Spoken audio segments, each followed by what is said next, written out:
આપણી સાથે Atul ઓટોના president finance Jitendra Adhia જોડાઈ ચૂક્યા છે. જીતેન્દ્રજી, સ્વાગત છે શો ઉપર. ઘણા ટાઈમ બાદ વાત કરી રહ્યા છીએ. સૌથી પહેલા તો આપની તરફથી એક ગ્રાઉન્ડ લેવલ ઉપર ચેક, કેમ કે સીવી ઇન્ડસ્ટ્રીની અંદર એક રિકવરી ફેઝ આગળ વધી રહ્યો છે એવું ઘણા બધા પ્લેયર્સ તરફથી સજેસ્ટ કરવામાં આવી રહ્યું છે. તમે કેવી રીતે આ રિકવરી પેસઅપ થતા જોઈ રહ્યા છો? અને મંથલી નંબર્સની ઉપર તો આપણે વાતચીત કરીશું, યર ઓન યર બેસિસ પર લગભગ 14% વધારો દેખાયો છે. બટ એક આઈડિયા કેવી રીતના ટર્નઆઉટ થઈ રહ્યું છે, શરૂઆત ત્યાંથી જ કરીએ. जी, commercial vehicle industry માં three wheeler, it is a micro commercial vehicle.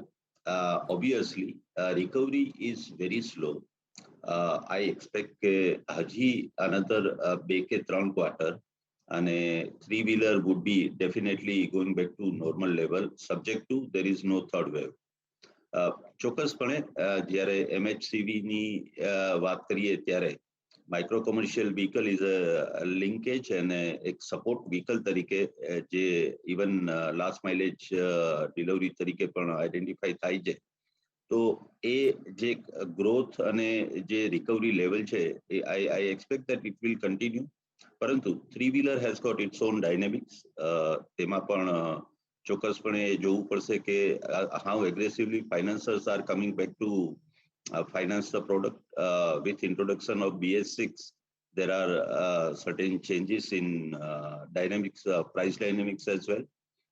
Apart from that, electric three-wheeler has its own role to play.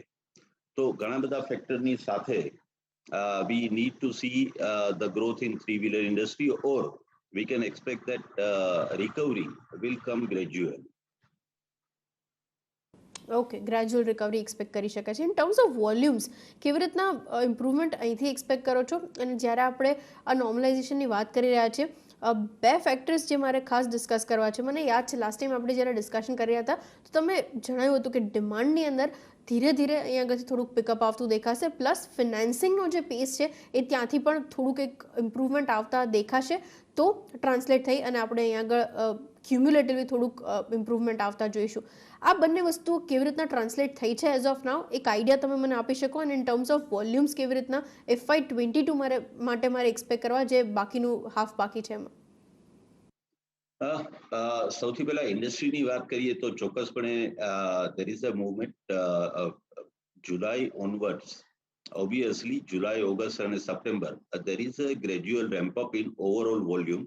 અને આજ જે પેસ છે એના કરતા થોડું ahead Atul Auto is there.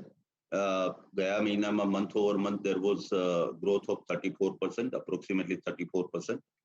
અને આઈ એક્સપેક્ટ દેટ કે હવે ફેસ્ટિવલ સિઝન ચાલુ થઈ જાય તો ચોક્કસપણે જે પેન્ટઅપ ડિમાન્ડ છે તે બજારમાં આવશે.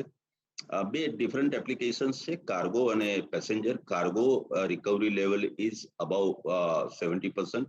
અને ચોક્કસપણે with development in e commerce I expect that કે ત્યાં રિકવરી થોડી વધારે ઝડપથી થશે.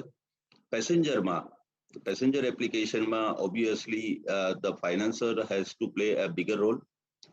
From Atul Auto's point of view, with acquisition of Khushbu Auto Finance Limited, we expect that captive purpose finance company will support the sales and kadach we will be once again ahead of the market for recovery in our sales. Okay, agreed sir. અચ્છા, એ સિવાય જે મારે એક વસ્તુ ખાસ discuss કરવી છે આમાં, in terms of operational performance, ત્યાં આપણે ક્યારથી ઇમ્પ્રુવમેન્ટ આવતા જોઈશું? પ્રી કોવિડ લેવલ્સ પર કેવી રીતના પહોંચતા દેખાશે? એક થોડોક આઈડિયા તમે મને આપી શકો? કોઈ ચોક્કસ ટાઈમલાઈન નક્કી કરવી તો અત્યારે મુશ્કેલ છે, પરંતુ આઈ expect that another 3 to 4 quarters to reach back to pre-COVID level with a new dynamics. ચોક્કસપણે electric vehicle is going to play its own role. અને સાથે સાથે અતુલ ઓટોનું નવું પ્રોડક્ટ જે અલ્ટરનેટિવ ફ્યુલમાં લોન્ચ કરવામાં આવેલું છે, Atul રીક, that is also going to play a very important role. Obviously, in urban market, we have enough scope for domestic sales. અને સાથે સાથે export market માં gasoline vehicle contributes around 90%, which definitely going to give additional volume for Atul Auto Limited. Okay, agreed sir. અચ્છા, બીજી એક વસ્તુ જે મારે ડિસ્કસ કરવી છે, હું આગળ પણ આઈશર મોટર્સ સાથે ડિસ્કસ કરી રહી હતી. આખી ઓટો ઇન્ડસ્ટ્રી માટે ચિપ શોર્ટેજને લઈને ઘણા બધા પ્રોબ્લેમ્સ સેટઅપ થઈ ચૂક્યા છે. કેમ કે તમે આ આખી ઇન્ડસ્ટ્રી સાથે બહુ ક્લોઝલી એસોસિએટેડ છો, અટેચ છો, આ વસ્તુને બહુ સારી રીતે હેન્ડલ બી કરતા હશો. એક આઈડિયા કેવી રીતે વર્કઆઉટ કરી રહ્યા છે? કેમ કે મેં તમારા અમુક એવા બી સ્ટેટમેન્ટ્સ વાંચ્યા કે પાછલા સાલ કરતાં આ વર્ષે તો સિચ્યુએશન બેટર છે in terms of chip shortage. કેવી રીતે જોઈ રહ્યા છો આને નોર્મલાઇઝ થતા, અને ક્યાં સુધીમાં વસ્તુઓ થોડીક રિલેટિવલી બેટર દેખાય છે તમને, જે અત્યારે ઓટો ઇન્ડસ્ટ્રીને અફેક્ટ કરી રહી છે? ફેરલી થોડો થ્રી વ્હીલર એટલી સેન્સિટિવ નથી ઇલેક્ટ્રોનિક્સ માટે થઈને કરન્ટલી, પણ what I expect that another 4-5 months things are likely to be more in line as expected. Okay.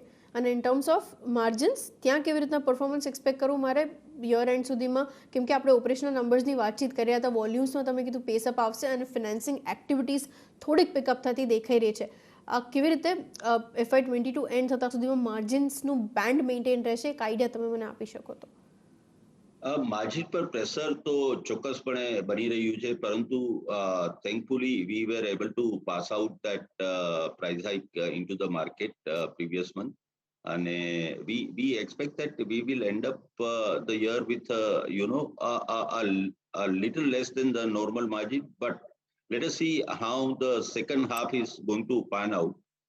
There are a couple of things which definitely has linkage with bottom line. ખાસ કરી અને volume અને scale is going to play important role. હવે ફરી એક વખત એ જોવાનું રહેશે કે third wave, if we are able to skip that particular phase, then I expect that we will be able to deliver better margin and better volume compared to last year, and then in the next financial year we will be able to improve upon that. Okay, agreed sir. અને lastly બીજા એક development પર મારે જે વાત કરવી છે, અહીંયા આગળ અમદાવાદની અંદર જે પ્લાન્ટની અંદર કમર્શિયલ પ્રોડક્શન સ્ટાર્ટ થતું દેખાયું છે, એ કેવી રીતના એડઅપ કરશે? અને સાથે જ જે રિસેન્ટલી તમે સપ્ટેમ્બરના સ્ટાર્ટમાં પણ ખુશ્બુ ઓટો ફિનાન્સને અહીં આગળથી એક્વાયર કર્યું છે, રેશનલ કેવી રીતના વર્કઆઉટ કરી રહ્યું છે, એ કેવી રીતના થોડુંક સિનર્જી બેનિફિટ્સ આપતું દેખાશે? એક આઈડિયા તમે આપી શકો તો? Chokas, we were just waiting for the right opportunity.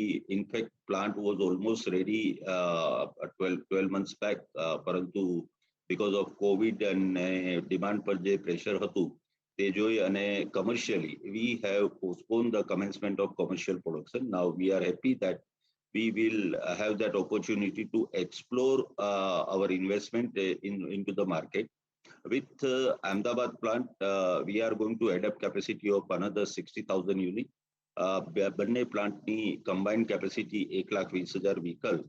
We expect that with complete range of diesel, petrol, CNG, LPG, electric, બંને સેગમેન્ટમાં, that is 0.5 ton અને 0.35 ton, સાથે versatile applications કાર્ગો અને પેસેન્જરમાં, I believe that with right economic environment, we will be able to just spread completely across all possible markets.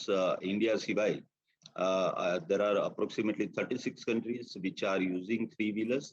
So Banne plant has got fungible capacity, fungible line, and we will be able to produce the required volume at given point of time.